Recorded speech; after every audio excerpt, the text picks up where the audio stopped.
معزز خواتین و حضرات، امید ہے آپ خیریت سے ہوں گے اور ہماری دعا بھی ہے کہ اللہ کریم آپ کو سدا عافیت کے سائے میں رکھے۔ پیارے دوستو، ہر تکلیف اور آزمائش، سہولت اور خوشی اللہ تعالیٰ کی طرف سے ہے، اس لیے پریشانیوں اور مصائب کا حل اللہ کے پاس ہے، یعنی آپ نے اللہ تعالیٰ کی طرف متوجہ ہونا ہے۔ اللہ تعالیٰ کی طرف توبہ و استغفار کے ذریعے بھی متوجہ ہوں اور آج کا عمل مجھ سے سیکھ کر اپنے مسائل کا حل اللہ تعالیٰ کے حوالے کر دیجئے۔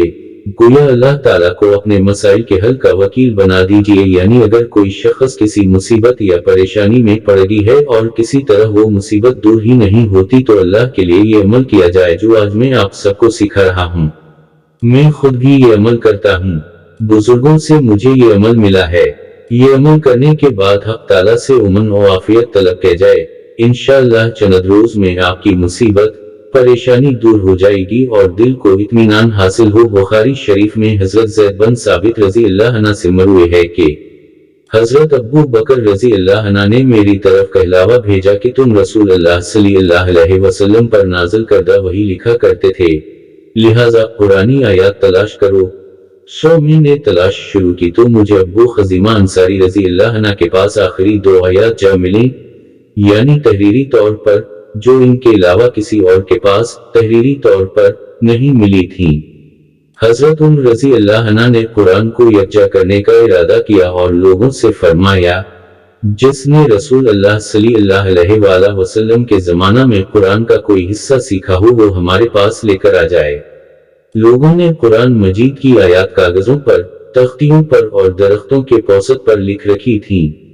حکم کے مطابق لوگ آیات لانے لگے، لیکن آپ کسی کی لائی ہوئی کوئی آیت قبول نہیں کرتے تھے جب تک 2 شاہد شہادت نہیں دیتے تھے کہ یہ قرآن کی آیات ہیں اور رسول اللہ صلی اللہ علیہ وآلہ وسلم نے ان کی تعلیم دی تھی۔ آپ جمع ہی کر رہے تھے کہ آپ کو شہید کر دیا گیا۔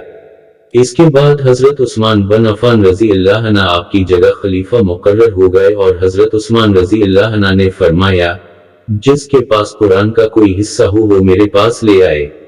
آپ بھی کوئی آیت بغیر 2 شاہدوں کے شہادت دیے قبول نہیں کرتے تھے۔ حضرت خزیمہ بن ثابت رضی اللہ عنہ نے فرمایا، میں دیکھ رہا ہوں کہ آپ لوگوں نے 2 آیتیں نہیں لکھیں۔ حضرت عثمان رضی اللہ عنہ نے فرمایا، وہ کون سی ہیں؟ حضرت خزیمہ رضی اللہ عنہ نے فرمایا، میں نے رسول اللہ صلی اللہ علیہ وآلہ وسلم سے سورۃ توبہ کی آخری 2 آیتیں سیکھی تھیں۔ حضرت عثمان رضی اللہ عنہ نے فرمایا، میں شہادت دیتا ہوں کہ یہ دونوں آیات اللہ کی طرف سے آئی ہیں۔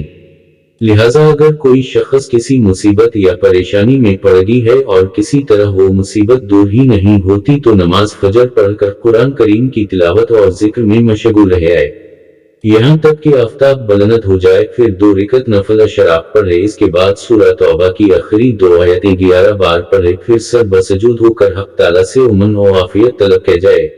انشاءاللہ چند روز میں آپ کی مصیبت پریشانی دور ہو جائے گی اور دل کو اطمینان حاصل ہوگا اور حاجت براری بھی نصیب ہوگی۔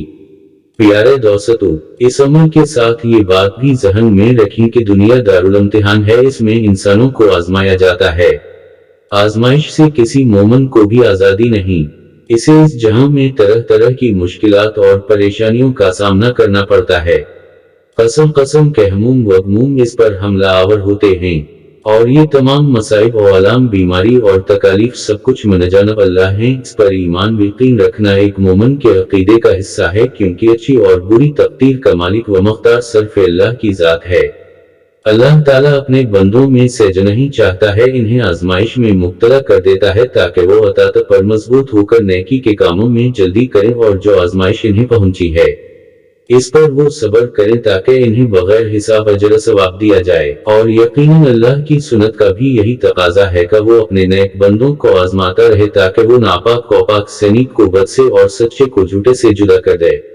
لیکن جہاں تک ان کے اسباب کا تعلق ہے تو وہ سراسر انسان کے اپنے کیے دھرے کا نتیجہ سمجھنا چاہے۔ دنیا میں غم و مسرت اور رنج و راحت جوڑا جوڑا ہیں، ان دونوں موقعوں پر انسان کو ضبط نفس اور اپنے آپ پر قابو پانے کی ضرورت ہے، یعنی نفس پر اتنا قابو ہو کہ مسرت و خوشی کے نشہ میں اس میں فخر و غرور پیدا نہ ہو اور غم و تکلیف میں وہ اداس اور بدل نہ ہو۔